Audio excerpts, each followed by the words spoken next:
Bonjour et bienvenue sur ce nouveau tutoriel concernant la marche et la course des personnages dans les briques-films. Nous voyons à l'image donc quelques personnages en train de marcher, mais il y a quelques petites astuces pour rendre cette marche plus véridique, plus véritable.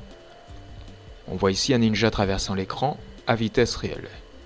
Revoyons la séquence au ralenti. Il fait un pas, je mets 3 ou 4 images d'arrêt, puis je fais effectuer le second pas en 5 ou 6 images, voire plus parfois. N'oubliez pas un léger temps d'arrêt au moment où le personnage pose sa jambe.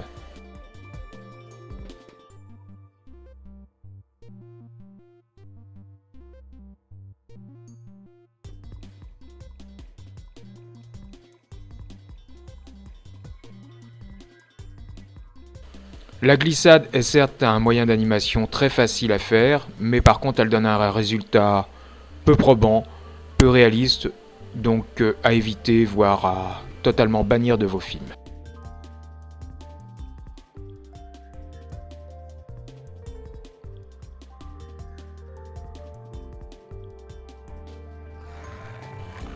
Faire courir un personnage n'est pas une chose évidente.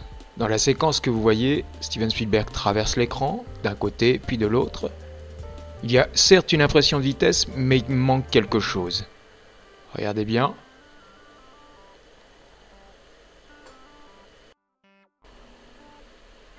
Quelque part, l'effet est manqué. Il n'y a pas à l'image une impression de course réelle.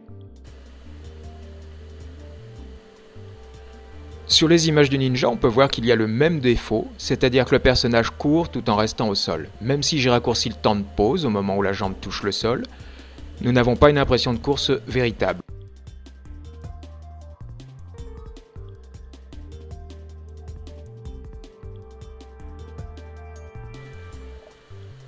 Voici donc maintenant quelques explications pour faire courir votre personnage.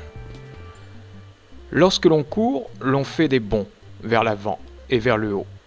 Vous pouvez le voir sur ce ralenti, notre personnage s'élève du sol, retombe, rebondit et reprend ses appuis et sort du champ. Nous revoyons la séquence une deuxième fois. À la différence de la course de tout à l'heure, le personnage ne reste pas en contact avec le sol. Il ne se déplace pas parallèlement au sol, mais fait des petits bonds avec une trajectoire circulaire, en cloche. Donc vous pouvez voir maintenant que mon personnage court à l'aide de briques mises sous ses pieds, qui m'ont permis de simuler les bonds que l'on fait lorsque l'on court. Revoyons au ralenti. Vous voyez donc toutes les briques que j'ai mises sous les pieds, l'un puis l'autre. J'ai donc ensuite retouché les images une par une à l'aide de GIMP et j'ai effacé numériquement ces briques.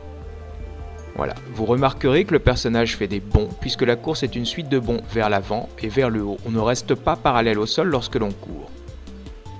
Puis dans un troisième temps, vous allez revoir la séquence, cette fois-ci, avec la retouche numérique, c'est-à-dire le personnage courant avec les briques maintenant effacées, donc plus visibles. Voilà, je vous remercie de votre attention.